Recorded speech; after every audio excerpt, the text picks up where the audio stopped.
Oh ternyata nikah itu bukan hanya ya udah status nikah gitu loh, tapi apa yang terjadi setelah pernikahan itu kan. Ya. Tapi kalau Zaskia yang sejak kecil itu cita-citanya apa sih sebenarnya? Waktu kecil cita-citaku, aku memang suka fashion dari kecil. Tapi aku nggak ada kepikiran aku nanti besar mau jadi desainer, malah aku pengen jadi pelukis waktu kecil karena suka ikutan lomba-lomba gambar gitu. Nanti ada acara di mana mama tuh suka bawa ikutan di mall apa, ada event-event apa lomba-lomba anak-anak tuh suka ikutan, terus nanti menang foto sama piala gitu, tuh seneng aja gitu. Dan dari situ akhirnya mama sebenarnya ngarahinnya, ya kalau memang mau jadi desainer nanti sekolah fashion design aja gitu. Tapi ya karena satu lain hal akhirnya syuting kan, main sinetron. Karena dari sejak bayi katanya udah jadi main. Dari sejak bayi udah muncul di TV. Ya produksi bapak sendiri. Jadi, lakunya karena produksi papa.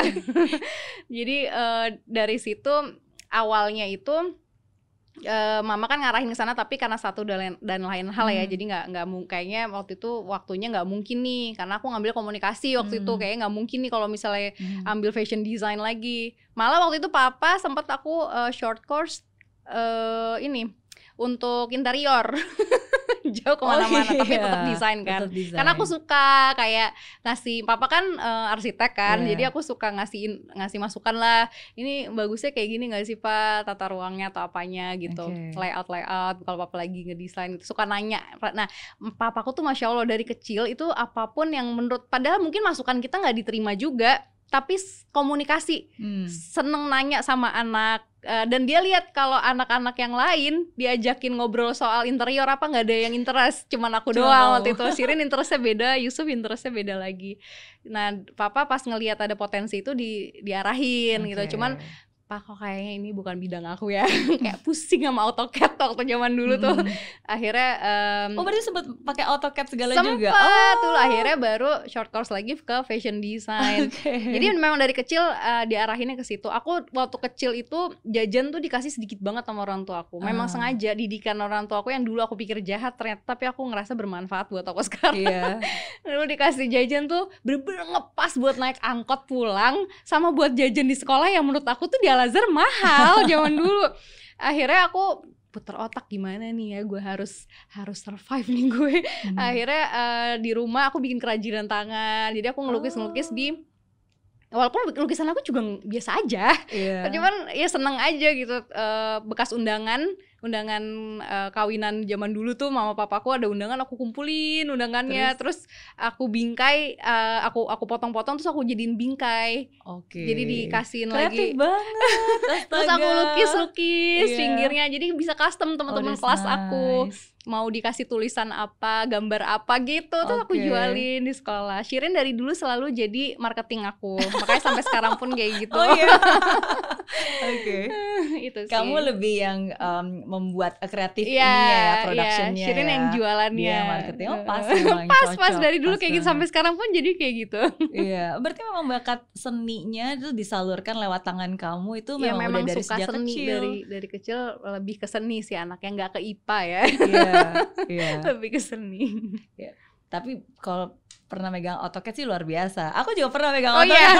Karena aku teknik, tapi teknik elektro jurusan, tapi di tahun pertama tuh harus ngambil semua teknik mesin, termasuk teknik sipil. Jadi belajar AutoCAD juga. Yang nggak suka sih. Suka, kenapa? Ini terlalu teknis. Kita sukanya yang drawing yang keindahan gitu lah. Dan aku orangnya nggak sabaran, pengennya udah gini, langsung desainnya jadi apa namanya, jadi aslinya gitu loh, kayak ngedesain baju gitu, langsung cari bahan, langsung suruh tukang jahit gitu kan, udah jadi nih, jadi ada kepuasan tersendiri begitu apa yang ada di otak kita tuh langsung jadi gitu. Nah kalau mau bikin interior nunggunya lama banget. nggak sabaran. Ya tapi berarti masa-masa kecil kamu punya orang tua yang luar biasa, punya saudara-saudara yang juga kayaknya kompak banget ya kalian selalu dari sejak kecil pun gitu. Tapi satu hal yang membuat aku cukup amazed sih, karena walaupun kamu waktu itu kan udah banyak hal yang udah kamu lakukan di usia yang kamu masih muda ya, maksudnya kan kadang-kadang masa remaja masih banyak cita-cita, pengen ini, pengen itu, pengen berkarya, pengen bikin itu gitu. Tapi satu hal yang kamu lakukan adalah menikah di usia muda, umur 20 tahun, iya kan, gitu. Apa yang membuat kamu yakin bahwa he is the one? Sebenarnya waktu itu nggak yakin sih.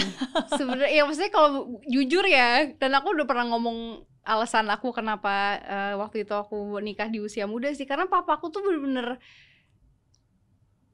apa ya, gimana ya, bener-bener yang controlling banget gitu. In the good way ya sebenarnya, itu positif. Cuma pada saat itu ya balik lagi kayak obrolan kita awal yang kakak bilang tadi kan, maksudnya kita masih remaja, pasti itu kalau aku ngerasanya dulu ya pengen taunya tuh banyak gitu loh, pengen nyoba bisa punya kontrol atas diri sendiri tuh pasti lagi menggebu-gebunya pada saat itu. Dan itu yang aku susah banget lepas dari orang tua aku, karena memang karena papa sayang sebenarnya. Pas udah umur segini baru kayaknya gue apalagi ngelakuin hal anak perempuan sama. Gitu kan, papa itu kan pasti sangat peduli dan tahu kan industri ini seperti apa, karena dulu papa juga di sini. Betul. Gitu. Jadi ya awalnya sih satu kebodohan aja sih, kayak alasan aku tuh menurut aku bukan alasan yang tepat ya, bukan yang patut dicontoh gitu. Tapi ya balik lagi, alhamdulillah takdirnya dapet orang yang baik gitu. Jadi berlanjut sampai sekarang, dan aku baru bener-bener ngerasain ternyata nikah itu bukan hanya ya udah status nikah gitu loh, tapi apa yang terjadi setelah pernikahan itu kan. Bukan sebatas selama ini kita selalu berpikirnya sibuk, kita selalu disibukkan ketika mau akad dan resepsi, pakai baju apa, hari itu cateringnya enak atau enggak, gedungnya bagus atau enggak, berapa ratus undangan. Oh iya, ternyata itu hanya teknis. Yang harus kita pikirkan adalah kehidupan setelah pernikahan itu sendiri. Dan itu pas aku baru nikah, kaget. Ternyata tak seindah yang dibayangkan gitu kan pas awal-awal.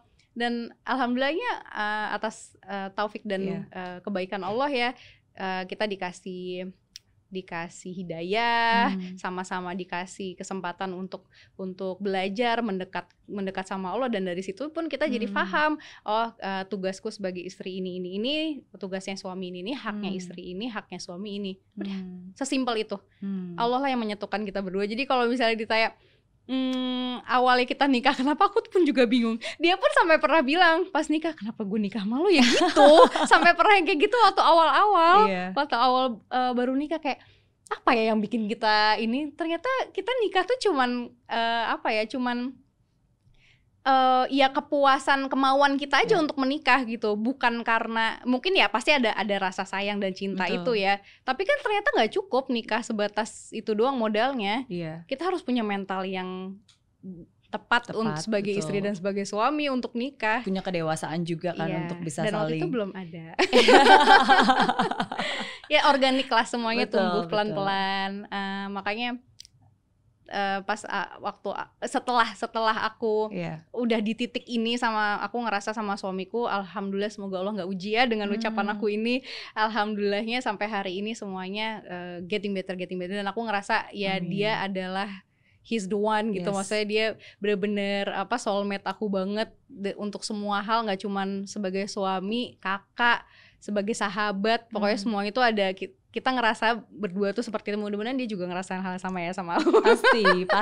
Mudah-mudahan. Tapi sampai alhamdulillah sampai hari ini sih aku banyak bersyukur banget punya suami seperti beliau ya. Dan waktu kita ngerasain seperti itu, ternyata awalnya itu adalah ketika kita mau sama-sama jadi hamba. Kalau misalnya kita mau sama-sama jadi bos, itu nggak akan ketemu. Ternyata kuncinya adalah gimana mau punya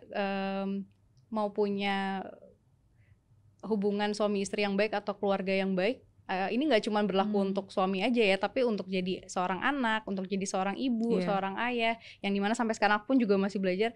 Ternyata kuncinya adalah kita jadi hamba. Kalau kita bertakwa sama Allah tuh udah ngatur semuanya gitu kan. Dan aku yakin ini di agama manapun juga kita sebenarnya diajarin gitu kan, untuk rules untuk jadi seorang istri seperti apa, ibu seperti kalau kita udah punya kuncian itu, udah tahu ilmunya, ya insya Allah kan nggak pincang sebelah ya. Jadi misalnya aku doang yang praktekin atau suamiku doang yang praktekin gitu. Ketika suamiku nggak melakukan hal yang sama, aku baper gitu. Nah itu juga nggak enak kan. Dan alhamdulillahnya kita tuh belajarnya barengan. Siapa yang lebih dulu? Irwan sih. Oke. Irwan duluan gitu, mulai ikut kajian waktu itu. Terus dia ngajakin aku nggak mau gitu, ngapain? Nggak, ini udah kayak gini udah enjoy aja gitu. Walaupun padahal aku nggak, karena naif aja gitu, nggak mau berpikir oh ternyata hati gue sekosong itu ya gitu pada saat itu ya.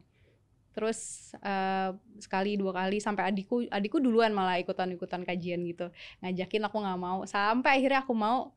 Ternyata seindah ini ya. Ini adalah ternyata bekal kehidupan. Kayak gitu sih. Itu udah salah satu kriteria yang paling tepat seorang pendamping, seorang suami.